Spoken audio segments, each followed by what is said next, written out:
This is Valmiki Ramayan, Season 7, Episode 14. Ravan suffers more setbacks. The herbs had done the job. Ram, Lakshman, and others grievously injured during Indrajit's assault had all recovered. Without wasting a moment, Sugriv ordered a counterattack. It was still dark. He told his troops to charge into the city with fire torches and set the grand buildings alight. This took the Rakshasas by complete surprise. The guards at the gates ran away in fear, and the Vanaras ran amok in the streets and squares. Remember, Hanuman had caused a great fire in Lanka in the Sundarkand. He had done it to strike fear in the enemy's heart, even before the war had started. But now, the objective was different. Sugriv wanted to deal a severe blow to Ravan's ability to fight the ongoing war. As the flames leapt up, there was chaos in the streets of Lanka. Men and women ran about in horror, as did elephants and horses. And the tools of war got burned to ashes. Tanutrani cha yodhanam, hastyashvanam cha varmacha, khadgah dhanushi cha banah.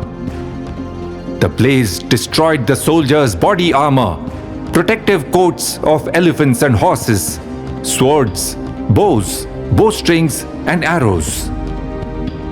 The Vanaras roared, the Rakshasas screamed, and the buildings crackled and crumbled. And then, just as quickly as they had come, the Vanaras retreated to their positions outside the city. Ravan was livid when he realized what the Vanaras had done. He then sent Kumbhakarna's sons, Kumbha and Nikumbha, to lead the next Rakshas charge. And they were supported by Prajanga, Shonitaksha, and Yupaksha. Valmiki has described all these battles in graphic detail without mincing any words. For example, Valmiki says, Hanuman repeatedly punched Nikumbh and pinned him down by sitting on top of him. And then, Parigrihya cha bahubhyam parivritya shirodharam utpatayamas shirah bhairavam nadato mahat. He gripped Nikumbh's neck, twisted it, and tore the head off, even as the Rakshas let out a terrifying scream. Some of the details may seem gory at times, but they bring out the unique nature of this war. Remember, the Rakshas army was an extremely well-equipped and well-armed war machine. They could attack from a distance by firing arrows and throwing spears. Even in close combat, they had their swords and maces. On the other hand, the Vanaras had no proper weapons. So, they charged at the Rakshasas while throwing rocks and tree trunks. And when they got closer, they punched, kicked, clawed, and even bit them. And they finally killed their enemies by smashing their heads with boulders, strangling them, or decapitating them with their own swords and maces. How incredible that in this war, the army without any weapons was winning again and again. Ravan then sent Khar's son Makaraksha. Makaraksha wanted to avenge his father's death. He went straight for Ram and challenged him. And although he fought bravely, he was no match for Ram. When Ravan heard that even Makaraksha was no more, he turned once again to Indrajit.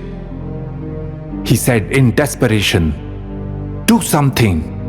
Kill those two brothers Ram and Lakshman." Indrajit got ready for battle once again. Yajna bhumau savidhivat pavakam juhuvendrajit. He consecrated a fire at the Yajna altar and prepared his weapons. Upon reaching the battlefield, Indrajit lit up something that created a lot of smoke. Dhumandhakaram chakre, Soon, the ground was covered by a thick fog. Dishah nihara tamasavritah. Indrajit then started his attack. He killed and maimed hundreds of Vanaras. Ram and Lakshman were injured too, and they could do little to counterattack, for Indrajit kept changing his position. No one could read his moves. And then suddenly, Indrajit retreated into the city.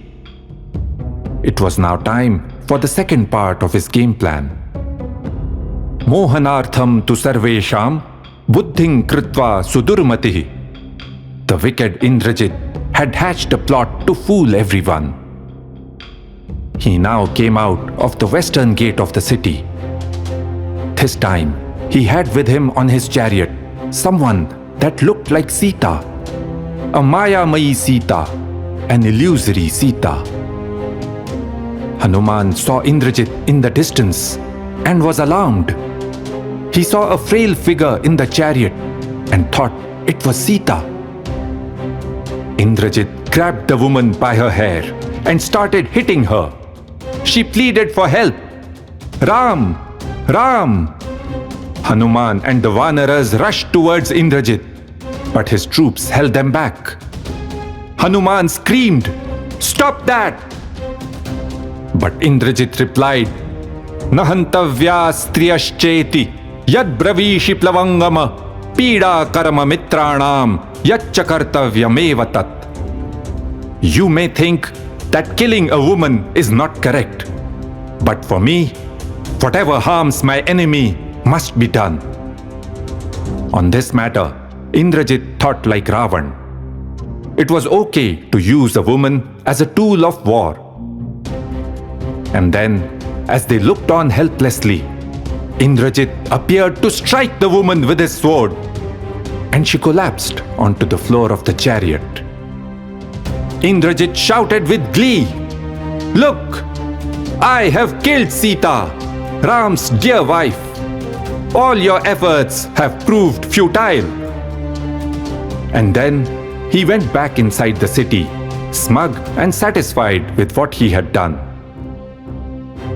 The Vanarami started to panic. If Sita was dead, what were they supposed to fight for? But Hanuman held the forces together. He told them to wait for orders while he reported to Ram and Sugriv what he had just seen. We will see how Ram reacts to this news in the next episode. Iti ha asa. That is how it happened.